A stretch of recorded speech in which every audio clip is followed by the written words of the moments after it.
Nggak heran Las Vegas disebut sebagai Sin City alias kota dosa. Di tempat itu nyaris dari pintu ke pintu semuanya kasino. Nggak ada Dono atau Indro. Yang jelas orang-orang berdatangan dari seluruh dunia untuk berpesta, berfoya-foya, dengan berjudi dan segala macam turunannya yang sah. Las Vegas dalam dunia sinema Zack Snyder kali ini kedatangan satu dosa lagi. Satu dosa yang lantas merebak menjadi ribuan makhluk abomination alias zombie. Wabah zombie menggerayangi seisi kota. Beruntung Las Vegas punya slogan, apa yang terjadi di Vegas, tetap tinggal di Vegas. Zombie-zombie itu dikarantina dalam kota yang ditutup rapat-rapat, terputus dari dunia luar. Ketika Scott Ward dan kelompoknya mendapat misi untuk mengambil ratusan juta dolar di dalam rangka salah satu kasino kota undead tersebut, saat itulah diketahui bahwa musuh yang mereka hadapi di sana bukanlah sesepele mayat hidup tak berotak. Yang tinggal di dalam sana ternyata bukanlah kawanan zombie biasa, melainkan kelompok zombie-zombie pintar yang dipimpin oleh raja dan ratu zombie yang bisa berpikir sendiri. Mereka menduduki kota, mengubah Las Vegas menjadi kerajaan zombie.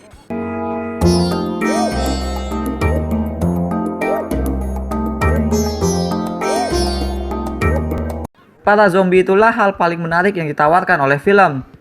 Gak tanggung-tanggung, ada 3 jenis zombie yang dimunculkan di sini. Pertama ada zombie pelan dan dungu seperti yang sudah umum kita lihat. Lalu ada zombie alpha, zombie yang ini gerakannya cukup cepat untuk mengelak dari peluru. Dan terakhir, zombie pemimpin mereka, the original, makhluk berkecerdasan dan kekuatan super. Dia mengendalikan zombie-zombie yang lain seperti bos memerintah anak buah. Hierarki zombie ini menciptakan lapisan intensitas pada cerita. Karena selain difungsikan sebagai tantangan untuk para karakter manusia, zombie-zombie ini juga jadi sarana bagi sutradara Zack Snyder untuk mencuatkan kreativitas khasnya. Ada zombie harimau juga di sini. Dan tentu saja tidak setiap hari kita melihat ada zombie berjubah dan berhelm menunggangi kuda zombie. Gila kan memang si Snyder bikinnya. Snyder pol-polan mengarahkan cerita untuk mengajak kita bersenang-senang dengan tembak-menembak zombie. Setiap headshot ke kepala berotak busuk tersebut dipastikannya terekam dengan penuh gaya. Kita bisa duduk santai menikmati setiap adegan laga yang disuguhkan. Pertemuan geng manusia dengan kawanan zombie dibuat berbeda setiap kalinya. Ada yang berupa para manusia itu harus mengendap-endap, berjalan pelan-pelan supaya tidak membangunkan zombie-zombie yang sedang berhibernasi. Di lain waktu, kita lihat mereka benar-benar harus tunggang langgang sambil menembaki zombie. Bahkan ada juga adegan ketika para manusia memanipulasi zombie untuk berjalan menyusuri jebakan tersembunyi. I love those kind of interactions. Rasanya itu seperti nonton kembali film-film zombie zaman dulu yang pure seru-seruan, nggak ada agenda sama sekali. Jikapun memang kerajaan zombie tadi itu dimaksudkan sebagai cerminan society masa kini, tapi tidak pernah tuh Snyder mencuatkan hal tersebut. Karena cerita film ini dibuat dengan sangat sederhana sekali. Ceritanya malah cukup mirip dengan cerita Peninsula, yaitu sequel Train to Busan yang tayang 2020 yang lalu. Alih-alih tentang Outbreak, film ini melompat dan mengambil masa ketika Las Vegas sudah jadi kota mati, dan sekelompok orang ditugaskan untuk mengambil harta karun dalam kota tersebut. This is low-key a heist movie with zombies. Zombie pintar di film ini adalah pengganti kelompok ala Mad Max di Peninsula. Protagonisnya juga mirip. Peninsula punya protagonis yang merasa bersalah telah membiarkan kerabatnya dimakan zombie. Army of the Dead punya protagonis yang dihantui oleh tindakannya yang terpaksa membunuh istrinya sendiri. Tapi personally, aku lebih suka cerita Outbreak Zombie ketimbang Action Heist.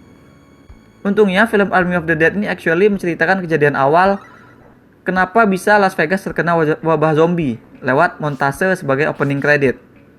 And it was a blast. Montase tersebut melimpah ruah oleh gaya Snyder, aksi dan musik dan kamera work yang lain dari yang lain. Dan opening credit tersebut benar-benar sukses memperlihatkan zombie outbreak yang mengerikan. Bahkan di sela-sela memperkenalkan 3 tokoh sentral di film nanti, pada opening credit itu turut ada cerita mini tentang seorang ibu yang harus berjuang menyelamatkan anaknya tapi gagal dan mereka berdua mati bersama zombie-zombie. Jadi opening itu tuh udah kayak ringkasan satu film panjang tersendiri. And I must say, aku merasa jauh lebih peduli dan tertarik sama cerita ibu pejuang di situ dibandingkan dengan karakter-karakter yang ada pada kelompok Scott sebagai main story film ini. Bukannya apa-apa, tapi karakter manusia di film itu tipis sekali. Yang paling mendingan memang si Scott. Dia bilang dia mau menerima misi karena duit, tapi sebenarnya dia tuh pengen banget ketemu lagi sama putrinya yang jadi relawan di sekitar perbatasan kota Las Vegas. Batista menggunakan perannya di sini sebagai pintu kesempatan untuk memperluas range acting. Kita bisa lihat Batista berusaha untuk hit adegan-adegan percakapan yang emosional.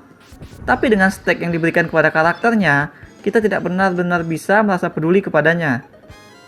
Karena yang grounded dan emosional itu tuh terletak pada hubungan si Scott dengan putrinya. Tapi sayangnya Katie, putrinya itu ditulis sebagai karakter yang annoying karena begitu keras kepala. Selebihnya, kelompok mereka terdiri dari orang-orang yang hanya mau duit juga. Ada YouTuber yang diajak ikut karena videonya menembak zombie-zombie viral. Ada juga pembuka brankas yang cupu dari Jerman, tapi karakter ini dibikin sok ngelawak sehingga malah jadi creepy. Ada juga beberapa relationship yang tahu-tahu muncul dan tahu-tahu di stop gitu aja. Film sepertinya hanya menggali karakter sesaat sebelum mereka dibuat mati. Sebagai sebuah cheap shot untuk memancing perasaan sedih kita. Padahal sebenarnya ya memang orang-orang ini ada di sana untuk jadi makanan zombie semua. Walaupun di tengah-tengah film ada usaha untuk menaikkan suspense dengan ngeset ulang batas waktu bagi para karakter. Jadi jika mereka telat, mereka bakal hancur bersama kota. Tapi tetap saja susah bagi kita untuk merasakan simpati. Ya gimana mau peduli kalau kegagalan mereka hanya berarti mereka tuh nggak dapat duit jutaan. Duit yang sebenarnya nggak mereka perlukan karena mereka sebenarnya sudah punya kerjaan. Satu-satunya yang punya stake yang bisa kita pedulikan adalah seorang perempuan beranak dua yang disandra oleh zombie. Namun karakter teman putri si Scott ini ya hanya sebagai sandra. Kepentingan dirinya dan keluarganya yang ditinggalkan itu tidak benar-benar dibangun. Tentu, film zombie boleh saja have fun dengan karakter yang tipis. Mereka bisa bicara lewat aksi saja jika memang budget atau waktu yang dimiliki terbatas. Inilah yang disayangkan. Army of the Dead terlihat jelas punya dana yang nggak pas-pasan. Durasinya pun lebih panjang dari yang sebenarnya dibutuhkan oleh cerita. See, there lies the problem.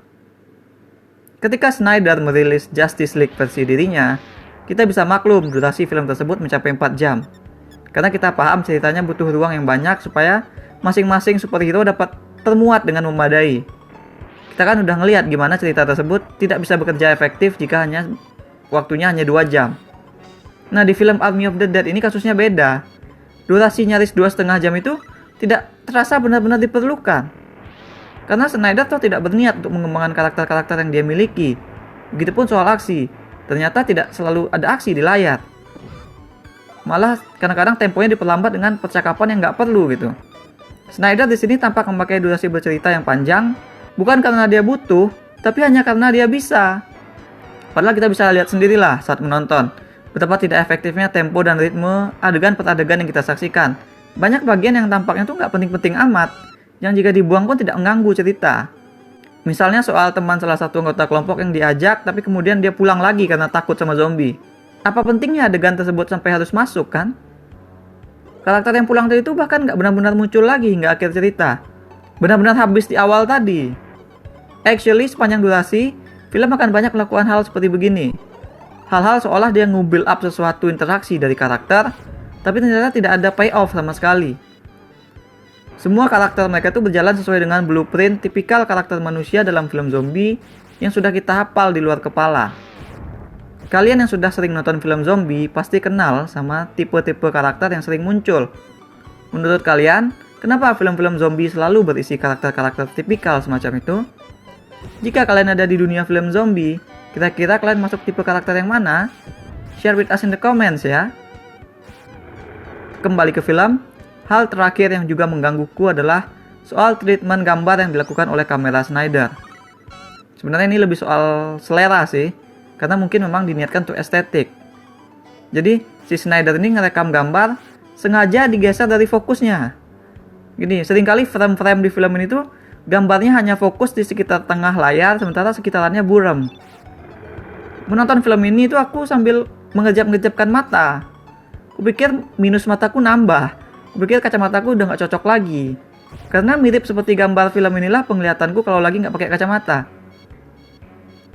Jadi kalau nggak pakai kacamata itu, aku nyipitin mata keras-keras supaya benda yang kulihat tuh tengahnya nanti jadi jelas gitu. Nah kayak gitu sebagian besar visual dalam film ini. Aneh kenapa dilakukan seperti itu.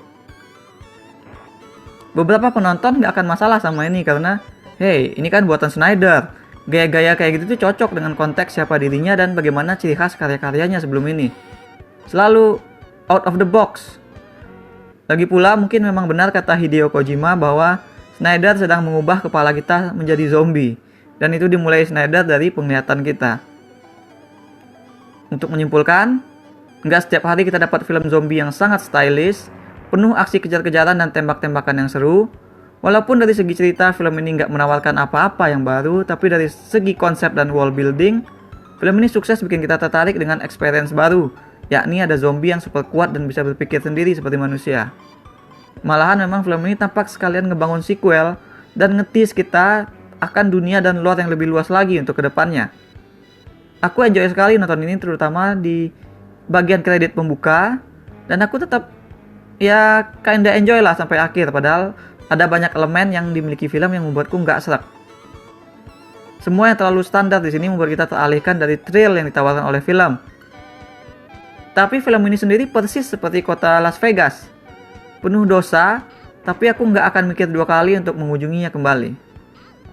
Aku bakal mengunjunginya kembali. Aku berikan 5 dari 10 bintang emas untuk Army of the Dead. That's all we have for now. Jangan lupa hit like dan subscribe supaya nggak ketinggalan review-review dan playthrough lain. Kunjungi myderseed.com untuk baca review dengan lebih detail. Kalian bisa juga kunjungi store myderseed di ciptaloka.com. Ada banyak kaos dan pernak-pernik custom yang unik, mulai dari film, game, musik, hingga wrestling. Aku juga menerima pesanan desain dan sketsa wajah. Thanks for watching. Remember in life, there are winners and there are losers.